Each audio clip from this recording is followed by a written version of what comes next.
आणि आता बातमी नंदुरबारमधून आहे। पावसामुळे नंदुरबार तालुक्यातील 9 गावांचं नुकसान झालंय। वादळी वाऱ्यामुळे 122 कुटुंबीय उघड्यावर पडलेत। शेतीसह घरांचं प्रचंड असं नुकसान झालंय। शेतकऱ्यांच्या बांधावर जाऊन आमदार डॉक्टर विजयकुमार गावित यांनी पाहणी केली आहे।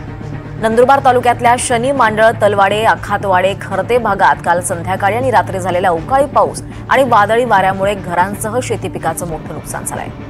राज्याचे माजी आदिवासी विकास मंत्री आमदार डॉक्टर विजयकुमार गावित यांनी या शेतकऱ्यांच्या बांधावर आणि गावात जाऊन नुकसानग्रस्त भागांची पाहणी केली आणि यावेळी पडलेली घरे, पत्रे उडालेली तसंच वाहनांचं नुकसान झालेल्या नागरिकांनी शासनाकडून भरपाई मिळावी अशी मागणी आमदार डॉक्टर विजयकुमार गावित यांच्याकडे केली आहे।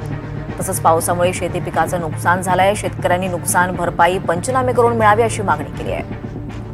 वादळी वारा आणि पावसामुळे पूर्व भागातील 9 गावांमध्ये 122 घरांची पडझड झाली आहे। तर खर्दे गावात वीज अंगावर पडून निलेश मनसाराम भील यांचा मृत्यू झाला। तर त्यांचे चुलत भाऊ यांचे देखील भील हे देखील जखमी झाले। खर्दे गावात मृत निलेश भील यांच्या कुटुंबियांचे आमदार विजयकुमार गावित यांनी सांत्वन केलं आणि शासनाकडून मिळणारी आर्थिक मदतीचं प्रमाणपत्र सुद्धा त्यांना देण्यात आलं आहे।